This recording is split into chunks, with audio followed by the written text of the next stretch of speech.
हाँ जी स्टूडेंट्स, तो हम एल आर ज़ीरो ग्रामर के बारे में अभी समझेंगे। तो हमें सपोज़ ये गिवन ग्रामर दी हुई है और हमें बताना है कि ये ग्रामर एल आर ज़ीरो है या नहीं। ठीक है, एक क्वेश्चन ये हो सकता है, या हो सकता है कि इसका पार्सिंग टेबल बनाओ। अगर पार्सिंग टेबल बनाने को बोला है तो ये एल आर ज़ीरो ग्रामर होगी, तभी कह रहे हैं पार्सिंग टेबल बनाओ। या फिर हमें कोई स्ट्रिंग दी होगी और बोला होगा चेक करो कि ये स्ट्रिंग इस ग्रामर को बिलोंग करती है या नहीं। ठीक है, तो एल आर ज़ीरो ग्रामर के लिए, एल आर ज़ीरो ग्रामर का क्वेश्चन सॉल्व करने के लिए हमें सबसे पहले हमें ये कुछ स्टेप्स हैं जो जिनके अकॉर्डिंग करना पड़ता है। सबसे पहले हमें ऑगमेंटेड ग्रामर बनानी पड़ती है। उसके बाद सेकंड स्टेप होता है collection of L R zero item. तो हमें एक डायग्राम बोल सकते हैं, ड्रॉ करना होता है, जिसको हम बोल सकते हैं collection of L R zero item. उसके बाद हमें पार्सिंग टेबल बनाना होता है। तो नॉर्मली जो एग्ज़ाम में क्वेश्चन आता है तो वो यहीं तक ही आता है, जो मैंने जितने भी क्वेश्चन देखे हैं L R zero parsing table तक। लेकिन अगर ये तब तक है जब ये 3 स्टेप हमें तब करने जब हमें बोला हुआ है कि पार्सिंग टेबल बनाओ, या फिर कोई ग्रामर एल आर ज़ीरो है या नहीं वो भी यहीं तक पार्सिंग टेबल बना। लेकिन अगर आपको पर्टिकुलर कोई स्ट्रिंग दी हुई है और बोला हुआ है वो स्ट्रिंग इस ग्रामर को बिलोंग करती है नहीं, तो हमें स्टैक इम्प्लीमेंटेशन भी दिखाना पड़ेगा और पार्ट्स ट्री बना के भी दिखाना पड़ेगा। ठीक है, तो हम स्टेप बाय स्टेप चलते हैं। ऑगमेंटेड ग्रामर का मतलब कुछ नहीं होता। ऑगमेंटेड ग्रामर का मतलब होता है कि हमें इस ग्रामर में एक और प्रोडक्शन ऐड कर देनी है। ठीक है, एक और प्रोडक्शन ऐड कर देनी है। तो वो हम कैसे कर सकते हैं, मैंने एस डैश ले लिया। ठीक है, कोई भी सिंबल ले लो, एस डैश डिराइव एस और बाकी की तीनों प्रोडक्शन सेम। तो ये क्या होगी मेरी augmented grammar, S derive S, S derives A, then A derives A and A derives B. Right, so मेरी ये क्या, इसको हम क्या बोलेंगे, augmented grammar. What we call it, augmented grammar. Right, ठीक है। अब हम क्या करते हैं, collection of L R zero item ये ड्रॉ करते हैं। अब ये बेसिकली है क्या, हमने क्या करना है, हम जब एल आर ज़ीरो ग्रामर का क्वेश्चन सॉल्व करते हैं हम 2 चीज़ें यूज़ करते हैं, एक तो क्लोजर और एक कोटू। ठीक है, जैसे हम एल में फर्स्ट एंड फॉलो करते हैं, इसमें हम क्या करते हैं, क्लोजर और गोटू। ठीक है, क्लोजर एंड गोटू, तो ये हम निकालते हैं प्रोडक्शन का। तो सबसे पहले ये कैसे किया जाता है, जो हमारी जो सबसे पहले जो शुरू कैसे करना है हमने इसको, जो हमारी ऑगमेंटेड वाली जो प्रोडक्शन होगी ना, हमने लिख देना है एस डैश और एस के आगे हमने क्या लिख देना है, डॉट लिख देना है। क्या लिख देना है, डॉट लिख देना है। डॉट का मतलब क्या है, डॉट के आगे जो भी सिंबल्स होते हैं, डॉट के आगे अगर एस है तो इसका मतलब क्या है कि अभी एस को हमने एक्सप्लोर नहीं किया, हमने चेक नहीं किया कि एस से आगे क्या क्या प्रोडक्शन है। और अगर डॉट्स राइट हैंड साइड में, मतलब डॉट के आगे कोई और सिंबल नहीं है, तो उसका मतलब क्या है कि हमने डॉट से पहले वाले जितने भी सिंबल हैं उनको एक्सप्लोर कर दिया। ठीक है, तो हर क्वेश्चन में हमने यही करना है, हर क्वेश्चन में हमने यही करना है। पहला स्टेप कि हमने जो हमने ऐड की हुई प्रोडक्शन है उसके आगे हमने ऐसे लिख देना डॉट एस। ठीक है, अब हमने क्या देखना है कि अब डॉट के आगे जो सिंबल होगा हमें उसको भी लिखना पड़ेगा यहाँ पे। तो डॉट के आगे एस है ना, तो हम लिखेंगे एस डिराइव्स डॉट ए। बेसिकली हम ये लोग कर रहे हैं इसको हम बोलते हैं क्लोजर निकालना। ठीक है, इसका हम क्लोजर निकाल रहे हैं। अब अगेन हमारा डॉट के आगे ए है तो हमें ए वाली प्रोडक्शन भी लिखनी पड़ेगी। ठीक है, तो ए डिराइव्स डॉट ए और ए डिराइव्स डॉट बी। ठीक है, तो बाय चांस हमारी ये चारों प्रोडक्शन आ गई हैं यहाँ पे। लेकिन इसका मतलब ये नहीं कि मैंने ये जस्ट कॉपी कर दी है। ये मेरा क्यों आ रहा है, क्योंकि मैंने जब सबसे पहले डॉट एस लिखा, डॉट के आगे जो भी सिंबल होगा वो हमें यहाँ पे उसकी प्रोडक्शन लिखनी पड़ेगी, उसको बोलते हैं, उसका हमें क्लोजर लिखना पड़ेगा। तो एस डिराइव डॉट ए, अब डॉट के आगे अगेन ए था तो ए के प्रोडक्शन भी मुझे लिखनी पड़ी। अब डॉट के आगे एक टर्मिनल है। ठीक है, तो टर्मिनल के तो कोई प्रोडक्शन हो गई, तो आगे हम इसको नहीं लिखेंगे। ठीक है, तो अब हम इसको क्या बोलेंगे, इसको हम एक स्टेट बोलेंगे। ठीक है, इट इज़ वन स्टेट, और हमने ये किया है, क्लोजर निकाल दिया है। ठीक है, इसको मैंने नाम दे दिया आई नॉट, कोई भी नाम दे दिया। नॉर्मली हर क्वेश्चन हर बुक में आई नॉट ही दे रखा है। ठीक है, अब ये निकल गया ये हमारा एक क्लोजर निकल गया, ठीक है। अब हमने क्या करना है, इस पर हमने गो टू लगाना है। गो टू बेसिकली हमने क्या का मतलब क्या है कि जो भी डॉट के आगे सिंबल है हमने डॉट की पोजीशन को मूव करते रहना है, ठीक है। हमने और कब तक मूव करते रहना है, जब तक हमारा डॉट बिल्कुल राइट मोस्ट में ना पहुंचे, ठीक है। तो हमने बेसिकली जैसे हम DFDs बनाते हैं ना, कि देखते हैं इस सिंबल पे क्या ट्रांजिशन होगी, तो उसी तरह से हम इसको ले सकते हैं। तो मैंने क्या किया कि मैंने जो भी डॉट के आगे सिंबल होगा उस पर मैंने गो टू किया, ठीक है। तो इस पर जब मैंने गो टू, इसको हम बोलते हैं गो टू, जब मैंने इस पर गो टू किया इट मीन मैंने डॉट को आगे मूव किया, तो मेरी जो प्रोडक्शन निकल के आई वो क्या आई, एस डैश और एस के आगे डॉट। तो जब मेरा राइट यहाँ पे डॉट आ गया, राइट मोस्ट में डॉट आ गया, तो उसको हम बोलते हैं फाइनल आइटम, ठीक है, फाइनल आइटम। तो बेसिकली ये जो है ये इसको हम आइटम बोलते हैं, ये एक आइटम है। तो लेकिन फाइनल आइटम कौन सा होगा, जिसको आप आगे एक्सप्लोर नहीं कर सकते। बेसिकली जब राइट मोस्ट में डॉट आ गया, ठीक है, किसी भी प्रोडक्शन के आगे, उसका मतलब होता है कि डॉट से पहले जितने भी सिंबल्स हैं वो एक्सप्लोर हो गए, उसका ये मतलब होता है, ठीक है। अब डॉट के आगे क्या है, ए, तो मुझे इसके लिए भी देखना पड़ेगा, यानी कि मुझे क्या कर, इस पर मैंने अब गो टू किया ए, ठीक है। तो ए को आगे मूव करो तो S derives A dot A, ठीक है, ये आया। अब हमने क्या चीज़ याद रखनी है हमेशा कि जब अब हमारा ये फाइनल आइटम नहीं है और डॉट के आगे ए सिंबल है ना, डॉट के आगे ए है, तो ऐसे केसेस में हमें क्या करना पड़ेगा, जो ए की सारी जो प्रोडक्शन होगी वो मुझे दोबारा से लिखनी पड़ेगी with the dot on the left most side, ठीक है। तो जो मेरी ए की जितनी भी प्रोडक्शन है ये है इस केस में, वो भी मुझे यहाँ पे लिखनी पड़ेगी। So A derives dot A and A derives dot B, ठीक है। अब बाय चांस हमारा यहाँ पे भी कोई नॉन टर्मिनल होता, ठीक है, सपोज, तो मुझे उसकी भी प्रोडक्शन लिखनी पड़ती सारी with the dot on the left most side, but इस केस में हमारा क्या है, ये टर्मिनल है, तो इट मीन्स अब मुझे कोई और production I can not add, मतलब मैं और कोई क्लोजर नहीं निकाल सकती हूँ, ठीक है। तो ये जो मैं कर रही हूँ, मैं क्या कर रही हूँ, क्लोजर निकाल रही हूँ, बिकॉज मेरा जो डॉट था, डॉट के आगे मेरा एक नॉन टर्मिनल था, तो मुझे उसकी सारी प्रोडक्शन यहाँ पे लिखनी पड़ेगी with the dot on the left most side, ठीक है। तो इसको भी हमने सर्कल कर दिया और क्या नाम दे दिया, आई नॉट, इसको मैंने I1 दे दिया, इसको मैंने दे दिया I2, ठीक है। अब हम अब देखेंगे ए के लिए, ठीक है। सो A derives A dot A, ठीक है, मैंने गो टू किया ए और फिर इसका क्लोजर देखा, डॉट को यहाँ मूव किया, ए डॉट ए। अब अगेन क्या हो गया, हमारा डॉट के आगे एक नॉन टर्मिनल है, तो मुझे ए की प्रोडक्शन दोबारा लिखनी पड़ेगी with the dot on the left most side, A dot A और दूसरी कौन सी है, ए डॉट बी, ठीक है। तो ये भी मेरी क्या आ गई, एक स्टेट आ गई, I2 नाम दिया था, इसको देते हैं हम I3। अब मैंने जब I नॉट पे, ठीक है, I नॉट स्टेट पे मैंने जब बी गो टू किया बी, तब मेरा क्या आ गया, ए बी डॉट। अब जो डॉट है वो राइट मोस्ट में है, it means it is also final item, और आगे इसको हमने कुछ इसमें क्लोजर नहीं निकाल सकते, ठीक है। तो इस पर भी मैं आगे क्लोजर नहीं निकाल सकती, डॉट राइट मोस्ट पे इस पर निकाल सकती, इस पर निकाल सकते हैं दोबारा, ठीक है। तो अब देखते हैं ये कौन सी स्टेट है, I2। अब मैंने इस पर देखा ए, ठीक है, ए देखा तो मेरा क्या आ गया, S derives A dot. Again मेरा जो डॉट है वो राइट मोस्ट में आ गया, तो इट इज़ ऑल्सो मेरा फाइनल आइटम, आगे मैं इसका क्लोजर नहीं निकालूंगी, ठीक है।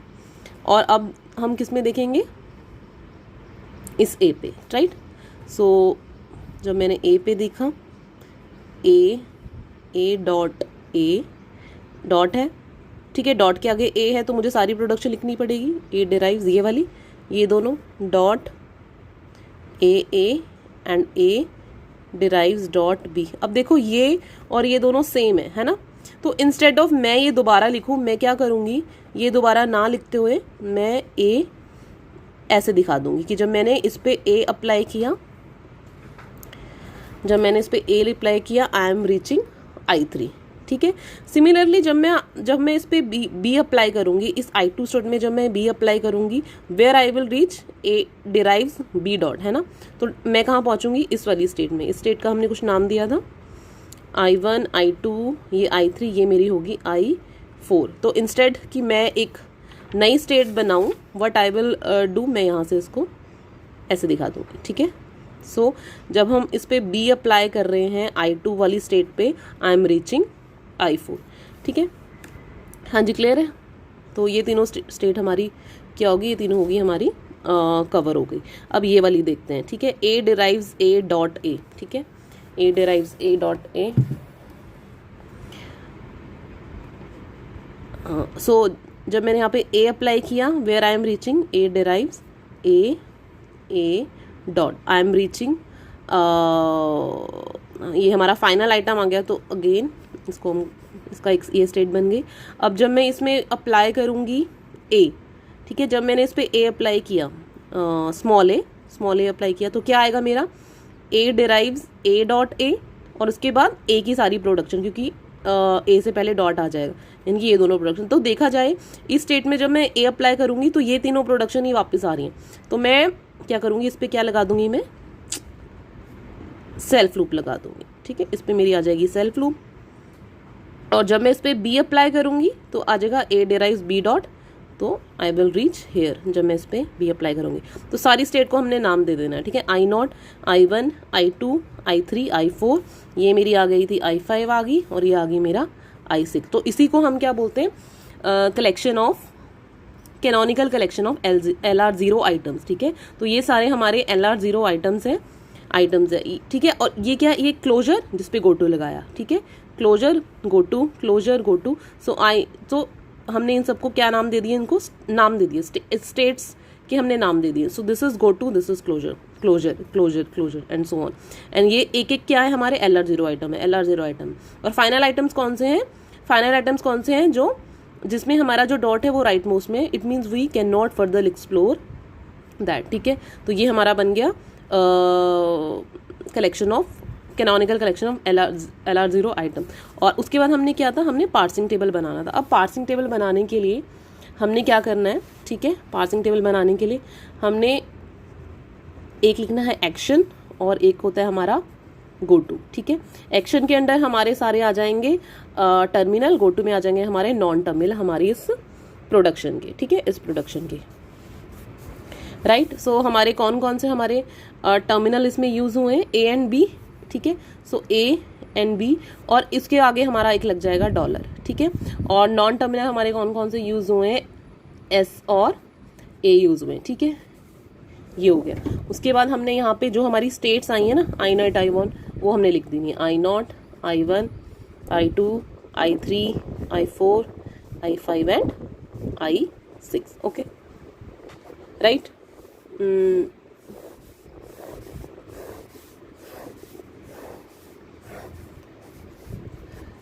ठीक है। अब हमने देखना है हमारी I0 पे जब हमने ये नॉन टर्मिनल एस अप्लाई किया, हम पहुंच रहे हैं I1 में, ठीक है।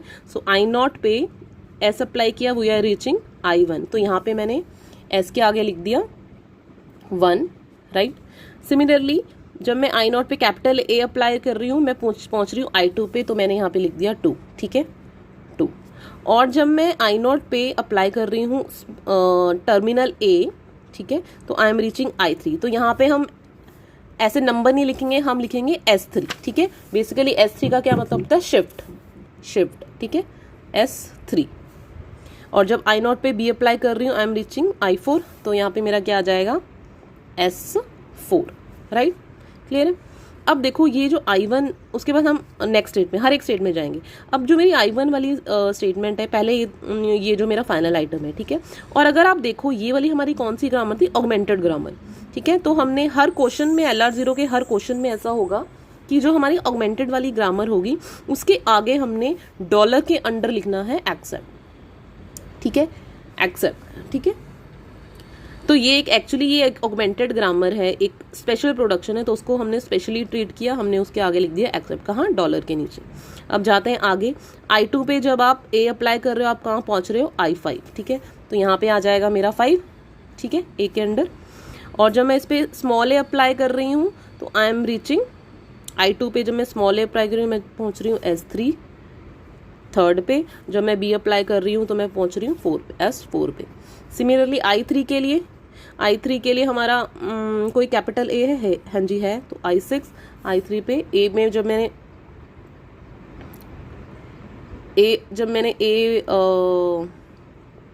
I3 पे ए जब मैंने गो टू किया, मैं I6 पे पहुंच रही हूँ तो यहाँ पे आ गया मेरा 6, ठीक है। और उसके बाद I3 में जब मैं ए अप्लाई कर रही हूँ स्मॉल ए, तो वह अपने आप सेल्फ लूप पे आ रहा है, तो S3 और B पे S4 आ जाएगा इसके लिए। अब देखते हैं I4 के लिए। I4 कौन सा है? I2 I3 I4, तो I4 जो है हमारा, उसके लिए तो कोई आउटगोइंग ट्रांजिशन है नहीं तो उसको छोड़ दो। सिमिलरली I5 के लिए भी कोई नहीं है और I6 के लिए भी कोई नहीं। इतना हो गया, ठीक है। ये हमारी शिफ्ट वाली मूव्स आ गई और ये एक्शन आ गया, हमारा गो टू आ गया। अब ये देखो एक्शन में हमारा शिफ्ट वाली मूव्स आ गई, लेकिन हमारी रिड्यूस वाली एंट्रीज भी आएंगी। वो कैसे आएंगी? जो हमारी ग्रामर थी, ऑगमेंटेड वाली ग्रामर को छोड़ते हुए बाकी की जो प्रोडक्शन है उसको आप क्या दे दो, नंबरिंग दे दो 1 2 and 3। अब देखो जो हमारे फाइनल आइटम्स है, ठीक है, ये वाली तो हमारा एक्सेप्ट हो गया, ठीक है। बाकी के हमारे फाइनल आइटम कौन से? ये वाला, ये एक हमारा फाइनल आइटम है। अब इसके कॉरस्पॉन्डिंग ये कौन सा है? I4, ठीक है। अब जो A डेराइव B डॉट है ये किस प्रोडक्शन को कॉरस्पॉन्ड कर रहा है? थर्ड प्रोडक्शन, है ना, थर्ड प्रोडक्शन। तो मैं क्या करूंगी, I4 के आगे मेरे जितने भी एक्शन की एंट्रीज होंगी, टर्मिनल्स की एंट्री होगी, उसके आगे मैं लिख दूंगी R3 and R3। Clear? R3 and R3, ठीक है। और अब मैं देखती हूँ मेरा I5, ये जो I5 वाली हमारी जो ये एंट्री है ये कौन सी प्रोडक्शन को कॉरस्पॉन्डिंग कर रही है? 1 को, ठीक है, जो मैंने नंबरिंग दी। तो मेरा I5 के अंडर क्या आ जाएगा? R1 and R5। अब I6 का देखते हैं।